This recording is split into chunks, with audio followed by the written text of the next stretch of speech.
एक लड़की की दिल दहला देने वाली चीख, और यहीं से शुरू होती है वो फिल्म जिसके बारे में कहा जाता है इसे देखकर कुछ लोग सच में डर से मर गए थे। नाम है देखने वाली लड़की, एक श्रापित गांव, भटकती आत्माएं और एक ऐसा सच जो हर फ्रेम में रोंगटे खड़े कर देता है। कॉलेज में पढ़ने वाली शाओमी कोई आम लड़की नहीं है। उसके पास एक खौफनाक ताकत है। वो किसी भी इंसान को देखकर ये बता सकती है कि वो कब मरेगा, हाँ, मौत की सही तारीख। लेकिन ये कोई वरदान नहीं, ये उसकी सबसे बड़ी सजा है। हर दिन हर चेहरा उसे सिर्फ आने वाली मौत दिखाता है। वो डर में जीती है, चुपचाप, अकेली। एक दिन वो अपनी दोस्त के साथ कॉलेज जा रही थी। लिफ्ट में उनकी मुलाकात हुई टीचर नाया से। दरवाजा बंद ही होने वाला था, तभी अचानक एक थका हुआ, बिखरा हुआ आदमी लिफ्ट में घुसने की कोशिश करता है। वो बार बार नाया से कह रहा था, मुझे बचा लो। उसका हाथ दरवाजे पर अटका हुआ था और उसकी हथेली पर बना था एक अजीब सा चिन्ह, मानो किसी अशुभ चीज का निशान। लोग घबरा जाते हैं। तभी एक स्टूडेंट आता है और उस आदमी को खींचकर अलग कर देता है। सबको लगता है शायद वो पागल था। बात खत्म। लेकिन उस रात शाओमी अपनी दोस्त के साथ पढ़ रही थी। अचानक बाहर से शोर आने लगा। लोग चीख रहे थे। वो भागकर बालकनी में जाती है और वही आदमी ऊपर खड़ा है, कूदने के लिए तैयार। सबके चेहरे पर डर है, लेकिन शाओमी शांत है। क्यों? क्योंकि उसे उस आदमी पर मौत का कोई संकेत नहीं दिख रहा। मतलब वो आज नहीं मरेगा। लेकिन अगले ही सेकंड वो आदमी सीधे नीचे कूद जाता है। धड़ाम, खामोशी। और पहली बार शाओमी की भविष्यवाणी गलत हो जाती है। उसकी ताकत नाकाम। उसी समय वो देखती है टीचर नाया घबराई हुई अपने ऑफिस की ओर भाग रही है। शाओमी समझ जाती है इस मौत का रिश्ता नाया से जरूर है। वो पीछे पीछे जाती है, सवाल पर सवाल पूछती है, लेकिन नाया कुछ नहीं बोलती। बस एक ही बात, यहाँ से चली जाओ। उस रात शाओमी को एक अजीब सपना आता है। धान के खेत के बीच एक लकड़ी का क्रॉस, उस पर बंधी हुई नाया और वही मरा हुआ आदमी। वो हड़बड़ा कर उठती है, फोन करती है नाया को, लेकिन फोन नहीं उठता। अगली सुबह कॉलेज में पता चलता है नाया छुट्टी पर है। और सबसे बड़ा झटका, वो आदमी एक ही गांव के रहने वाले थे। नाम था लेमे टुक। एक ऐसा गांव जहां इस मौसम में लोग अचानक आत्महत्या कर लेते हैं, बिना वजह, बिना संकेत। और जो भी वहां जाता है वापस नहीं आता। लेकिन शाओमी रुकने वाली नहीं थी। वो अपने दोस्तों के साथ उसी रात निकल पड़ती है लेमे टुक की ओर। उसे नहीं पता था वो अपने जीवन की सबसे बड़ी गलती करने जा रही है। गांव पहुंचते ही अजीब नियम, बाहर की गाड़ियां अंदर नहीं जा सकती। दुकानदार चेतावनी देता है, अभी फसल का समय है, इस दौरान लोग मरते हैं, अगर अंदर गए तो जिंदा नहीं लौटोगे। लेकिन तीनों दोस्त फिर भी अंदर चले जाते हैं। गांव में जश्न चल रहा था, फसल की पूजा। अचानक एक ग्रामीण चिल्लाता है, जूते उतारो, बाहर की बुरी आत्माएं साथ मत लाओ। तीनों को पानी से शुद्ध कराया जाता है। तभी सामने आती है गांव के मुखिया की बेटी। सख्त आवाज में चेतावनी, यहाँ सालाना बलि की रस्म चल रही है, न इधर उधर घूमना, न ज्यादा बोलना, वरना आपदा आएगी। और जैसे ही वो ये कहती है, एक लड़का साइकिल पर तेजी से आता है, सीधे लोहे की कीलों पर गिरता है। खून, चीख। लेकिन गांव वाले कोई रिएक्शन नहीं, जैसे ये रोज की बात हो। और सबसे डरावनी बात, शाओमी को फिर से मौत का कोई संकेत नहीं दिखा। उसकी शक्ति दूसरी बार असफल। अब सवाल ये था, क्या गांव में कुछ ऐसा है जो मौत को भी छुपा सकता है, या फिर यहाँ मौत ही असली मालिक है? और असली डर अब शुरू होने वाला था। गांव में ठहरने के बाद शाओमी की दोस्त को टेबल पर एक पुराना पर्चा मिलता है, एक मनोवैज्ञानिक शिविर का। तभी पता चलता है नाया 20 साल बाद गांव क्यों लौटी थी। वो यहाँ लोगों की काउंसलिंग करने आई थी, क्योंकि इस गांव में हर साल आत्महत्या बढ़ती जा रही थी। कोई भी कभी भी मर सकता था। दोपहर में शाओमी और उसके दोस्त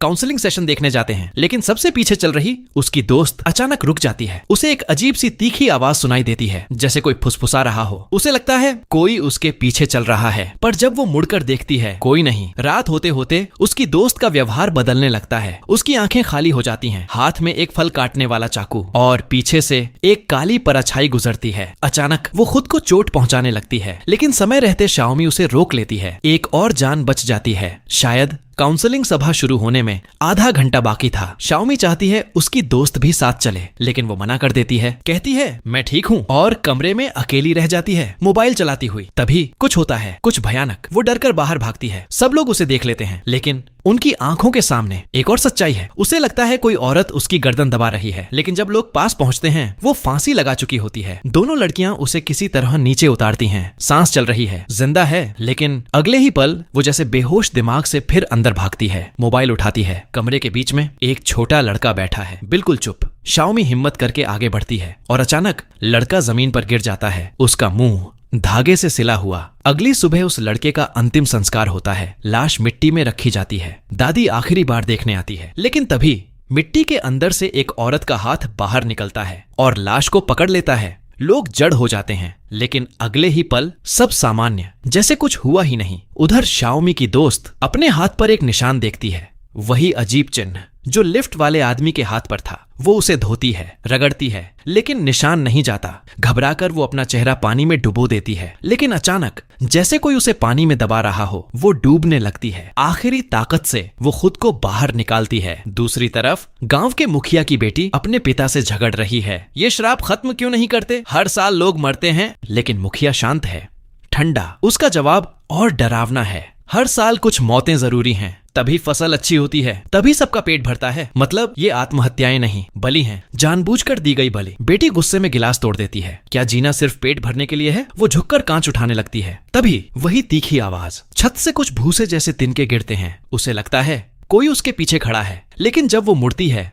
खाली कमरा। अचानक चीख। पिता दौड़कर आते हैं और देखते हैं उनकी बेटी खुद को चोट पहुंचा रही है। अब श्राप उनके घर तक आ चुका था। अगली सुबह गांव वाले फिर से फसल पूजा में जुटे हैं। ढोल, मंत्र, धुआं, और अचानक भीड़ के बीच वही बूढ़ी दादी कुछ अजीब देखती है और उसकी आंखें फैल जाती हैं। Cliff hanger pause. क्या वो सच देख पाई? उसके सामने एक भयानक चेहरा, खूंखार आंखें, सड़ी हुई त्वचा, एक औरत की आत्मा। अगले ही पल दादी अपना होश खो देती है। हाथ में पकड़ी दरांती को पागलों की तरह घुमाने लगती है। लोग चिल्लाते हैं, लेकिन सबके सामने वो खुद ही अपना गला काट लेती है। खून और खामोशी। शाओमी और उसके दोस्त भागते हैं, लेकिन अब बहुत देर हो चुकी थी। उस रात शाओमी की दोस्त पूरी तरह टूट जाती है। वो गांव से भागने की कोशिश करती है, भागती है, दौड़ती है, लेकिन हर रास्ता उसी जगह वापस लाता है, जैसे गांव खुद उसे जाने नहीं दे रहा। आखिरकार वो कमरे में लौट आती है। उसी समय चश्मे वाला दोस्त दिन में शूट किया गया वीडियो देख रहा होता है और अचानक वीडियो में दिखता है वही औरत की आत्मा जो बूढ़ी दादी को मजबूर कर रही थी खुद को मारने के लिए।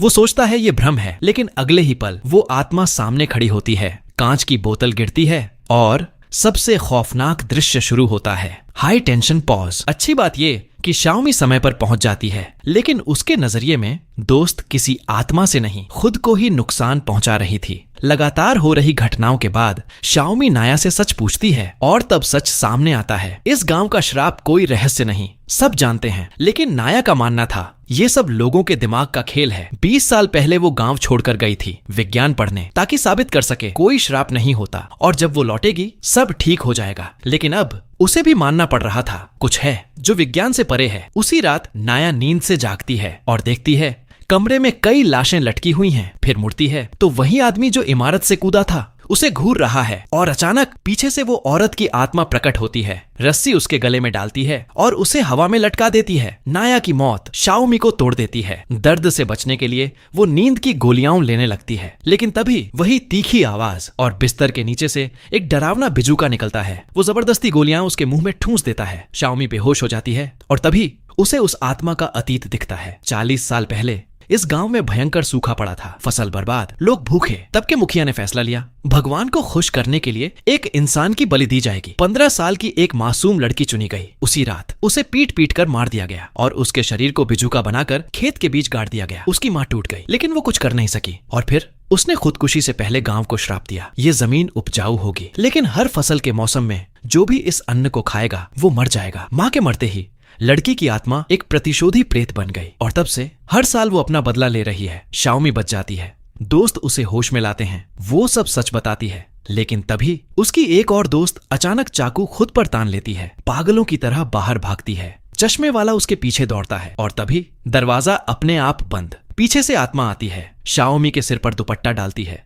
और उसे हवा में उठा लेती है। बाहर गांव वाले चीख सुनते हैं। आत्मा चश्मे वाले को रस्सी से मारने की कोशिश करती है। आखिरी पल में शाओमी उसे बचा लेती है। पूरा गांव तड़प रहा था। अब शाओमी गांव के मुखिया के पास जाती है, कहती है 40 साल पहले तुम्हारे पूर्वजों ने इस लड़की की जान ली थी, अब श्राप खत्म करना है तो तुम्हें खुद प्रायश्चित करना होगा। मुखिया समझ जाता है। वो अनाज के गोदाम में जाता है, आग लगा देता है, खुद को भी। अनाज और मुखिया दोनों जलकर राख हो जाते हैं और उसी पल श्राप खत्म, आसमान साफ, हवा शांत। कुछ समय बाद शाओमी और उसके दोस्त वापस कॉलेज लौट आते हैं। सब सामान्य लगता है। समय बीतता है, फिर फसल का मौसम आता है। सब सोचते हैं अब सब ठीक है, लेकिन उसी रात शाओमी की दोस्त फिर से एक चाकू अपने गले पर रखती है। आंखें खाली, मुस्कान डरावनी और साफ दिखता है श्राप खत्म नहीं हुआ, बल्कि अब शुरू हुआ है।